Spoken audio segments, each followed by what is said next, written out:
people are always telling me that they read someplace or heard somewhere that there are 7 bashertes, 7 zivugim, and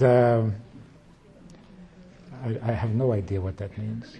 A zivug means you marry the person you're supposed to marry. That person is one of 7. Well, one of 7, one of 12. What's the difference? Doesn't matter how many possibilities there are. You're going to end up with one of them, and that's going to be the right one. So what is all this confusion here? Also, there's the thing that if you don't behave yourself, you're going to lose your shidduch.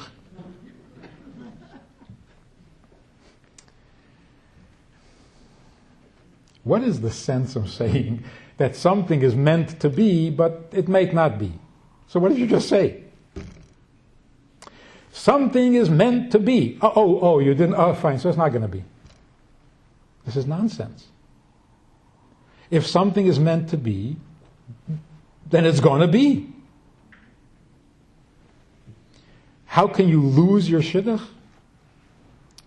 You can't lose your shidduch. You can't. I was speaking someplace. What did the Gemara say about if it's your zivug, how can someone take it away from you? I think, I don't know, you have to look it up and see what the Mefarshim say or what the Rebbe says.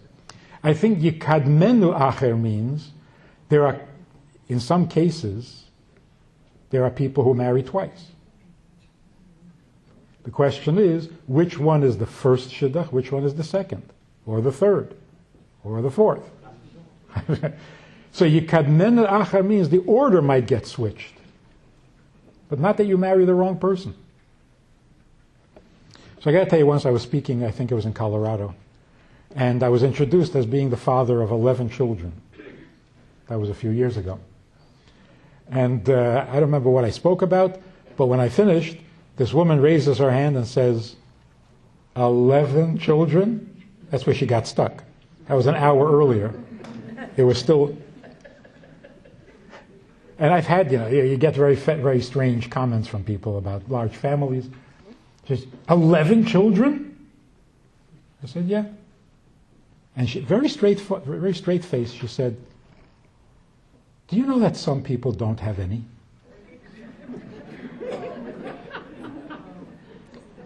And I got to tell you that for a moment, I felt really guilty. Really? Such a chazar? You have to have 11 and leave some people with none? Well, your mother didn't teach you to share? But it only lasted for a moment, and then I realized, wait a minute, I can't have somebody else's children. You can't, really, no. It's true, right? But suppose you marry the wrong person. If it's possible to marry the wrong person, you could have the wrong children.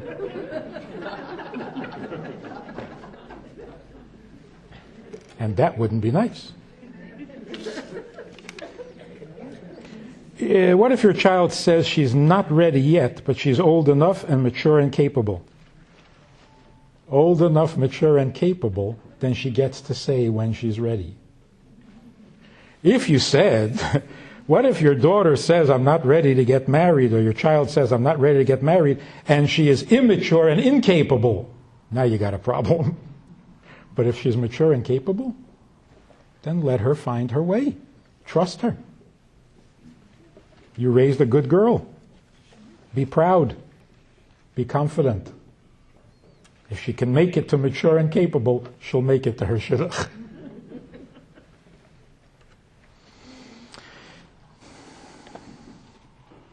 How do people go from being boy-girl to husband-wife? Okay, now we're talking. What is a good reason to stop going out with someone? Oh, I can think of a few. Well, this is an easy question. If you don't think about how well you're doing something, then how can you ever change for the better? What if your example of marriage that you have from your parents is not good? Are you doomed for a horrible marriage? Okay, one thing at a time. The first thing, how do you go from being boy-girl to being husband-wife? The truth is, in our system, you're never really boy-girl.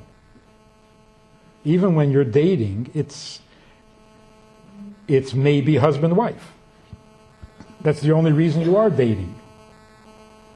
And that's why 8-hour dates, dating over a weekend, this is not advisable at all. Because then it does become boy-girl, and then you get confused, and then how do you become husband-wife? Especially if the boy-girl was good. It was a nice experience. Why do you want to give that up and try something else? So you remain a boy and a girl, which is not good. So, even the dating is not boy-girl, not in our society. The thinking could be boy and girl because we read books that we shouldn't read, and we see movies we shouldn't see, and we hear things that we shouldn't hear. And so we get these crazy ideas that somehow the secular world has something to offer us. It doesn't. It really doesn't. Even what sounds good for a moment turns out to be a disaster in the long run. There is no boy-girl. There's only husband-wife. So that's part of fixing our thinking. What is the good reason to stop going out with someone? You stop going out with someone if you don't plan to marry them. Is that a good reason? As soon as you know you're not going to marry them, you stop going out because there is no boy-girl stuff. How do you know you're not going to marry them? Doesn't matter. It doesn't matter. Somebody says to me, I'm going out with somebody, there's something that bothers me about them, I don't know what to do. I know what to do. Quit. Something bothers you about this person, you don't know what to do. Why do we go out on dates in the first place? Why don't we just have somebody arrange our marriages? You go out on a date to see if anything bothers you. So now you found out something bothers you. Thank you very much. That was a successful date. Now you know you're not marrying this person. What is the point of going out if you find that something bothers you but you're going to marry him anyway? Then skip the going out altogether. How much does it have to bother you? What kinds of things that bother you are a good reason to stop dating? Anything. Anything. Somebody comes to me and says, there's something bothering me about the person I'm dating, but it's really so silly. I said, I know. You're silly. You're a silly person. So silly things bother you. So don't marry someone who is not comfortable to you, because you're going to be silly after you're married also. Yeah, but it's so silly. Well, if you were not the person you were, then I would say, nah, don't pay attention. But if it bothers you, then it bothers you. Should it bother you? That's not the question. This is not a Fabrengen. You're thinking of getting married. If it bothers you, don't do it. If you become more mature and it stops bothering you at some later date, then you can marry somebody who has that. But right now you can't. That's the point of going out. So don't torture yourself. Don't blame yourself. You are who you are. The things that bother you. So you go and you find out, and if it's there, then you look for somebody else who doesn't bother you. Should you be more mature? This is not the conversation right now. Nobody's talking about what you should be when you're going out. And that's another thing with boys and girls. They go out on dates and they start verbringing with each other. You know, you really should work on your this or your that. You really should be different. You really should think of other things. You really should do more. What is this? I'm not looking for a mashpia. What if your example of marriage from your parents is not so good? Are you doomed?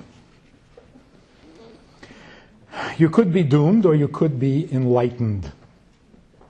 If you know what you don't want to repeat in your marriage, you've got a head start. Is there any guarantee that you won't repeat it?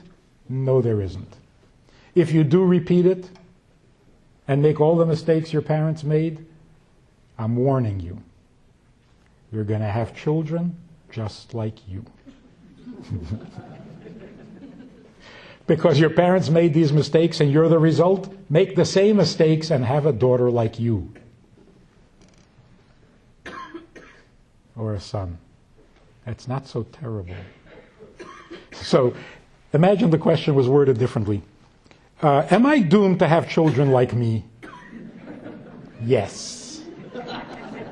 Yirtzeh Hashem.